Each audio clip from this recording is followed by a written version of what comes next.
Prime Minister Anwar Ibrahim told Parliament today that the government had decided not to take legal action against Dr Mahathir Mohamad over the Pulau Batu Puteh issue. However, a past MP has hit out at Anwar's reasoning.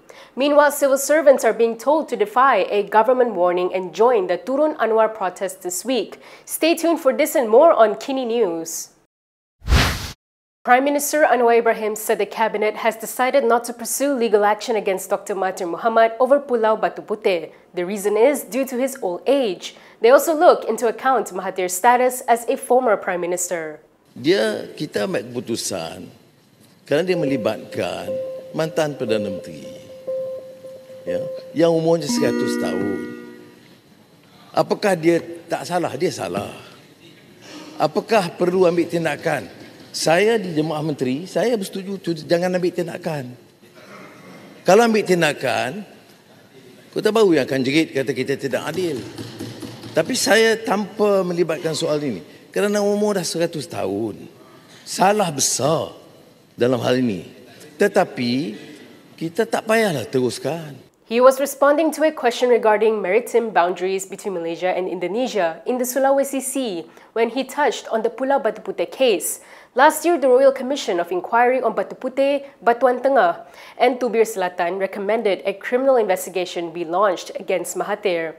In its report, which was declassified in Parliament on December 5th, the RCI accused Mahathir of deceiving the cabinet in 2018 into withdrawing Malaysia's review of the International Court of Justice decision to award sovereignty over Batu Puteh to Singapore. It also opined that Malaysia had a fighting chance to overturn the court decision. Still on the topic, past MP Ahmad Fadhli Shaari has criticized Anwar's reasoning. In a statement, he said Anwar should just admit that there is no solid evidence to charge Mahathir over the matter.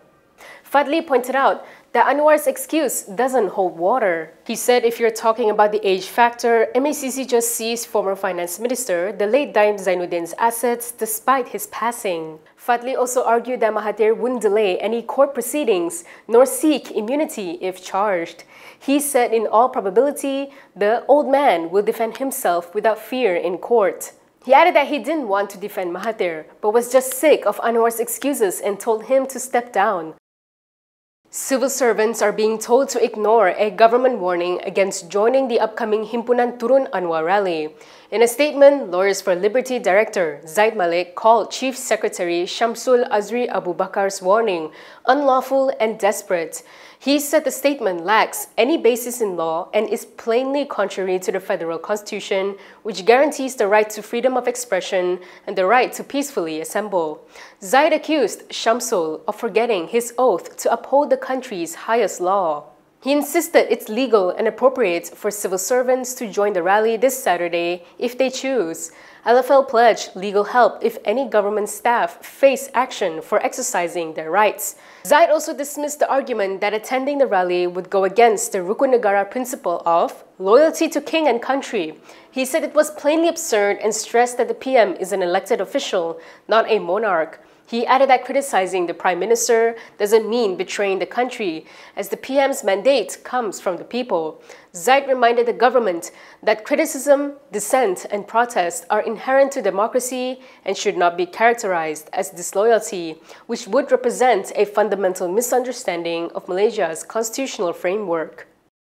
The Attorney General's Chamber says it can prosecute controversial preachers Zamri Vinoth and Firdaus Wong. This is as there is insufficient evidence. Minister in the Prime Minister's Department for Law and Institutional Reform, Azalina Othman Said, revealed this in a written parliamentary response to Jelutong MP RSN Rayer. She said based on the response from AGC, there is insufficient evidence to prove the elements of an offence under any legal provision to prosecute the two individuals mentioned in court.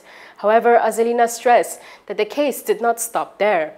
She said unlike civil cases, criminal cases have no time limits, and if there are any new developments, further investigation and review of the case can be carried out. Zamri was detained by authorities in March over Facebook posts on the relocation of the Dewi Sri Patra Kaliaman Temple in Kuala Lumpur. Meanwhile, Firdaus Wong was questioned by authorities last year in their investigations into a viral video. The investigation was under Section 505(c) of the Penal Code, which deals with statements likely to incite public unrest. Lawyer Hanif Khatri Abdullah has taken the government to court. He is seeking a court declaration that the Malay version of the Federal Constitution is the authoritative text and it should prevail over the English version if there is any inconsistency. He cited Article 160B of the Constitution, which provides that if and when the Constitution has been translated into Bahasa Malaysia, the Yang di-Pertuan Agong may prescribe it to be the authoritative text. He argued that the Bahasa Malaysia text, launched by Raja of Perlis Syed Sirajuddin Putra Jamalulail in 2003 as the reigning Yang di-Pertuan Agong at the time, is the prescribed text provided under Article 160B.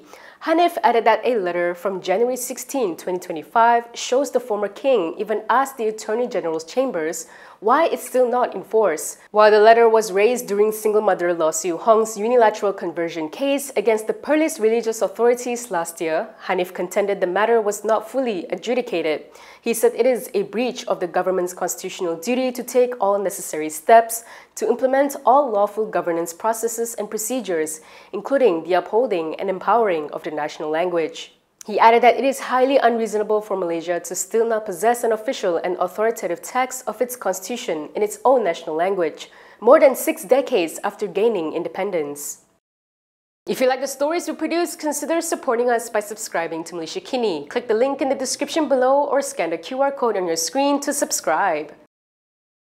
US President Donald Trump was caught by surprise with Israel's recent military actions. The White House said he was caught off guard by strikes in Syria and an attack on a Catholic church in Gaza. White House spokesperson Caroline Leavitt told reporters that Trump had immediately phoned Israeli Prime Minister Benjamin Netanyahu. She said in both accounts, the president quickly called the prime minister to rectify those situations. According to reports, Trump had called Netanyahu to voice his displeasure following the attack by Israel on the Church of the Holy Family in Gaza last Thursday, which had killed 3 people and injured 10, including the parish priest.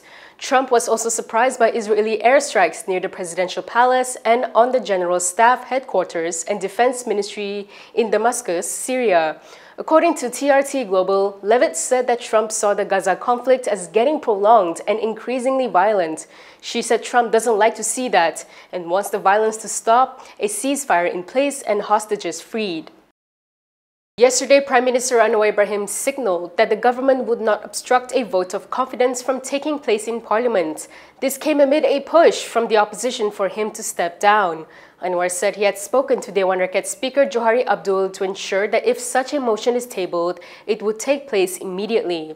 We asked our viewers what they thought about this. Let's take a look at their response. Over 50% of around 4,300 people that voted thought that it was a bold move, which showed his confidence. Meanwhile, 34% said it was just a political tactic to distract from the real issues.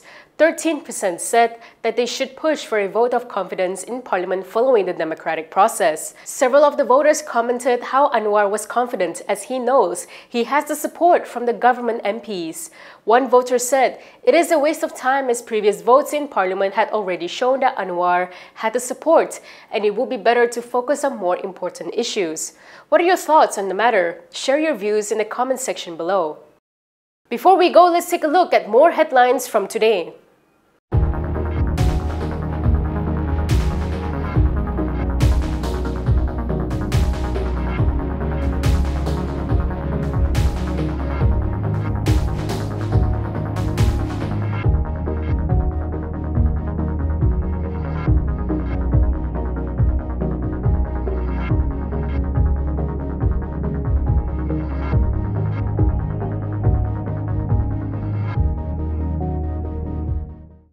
That is all from me today. For more stories, you can go to KiniTv.com. You can also follow us on Instagram, X, YouTube, and Facebook for the latest news updates. I'm Camelia. Thanks for watching.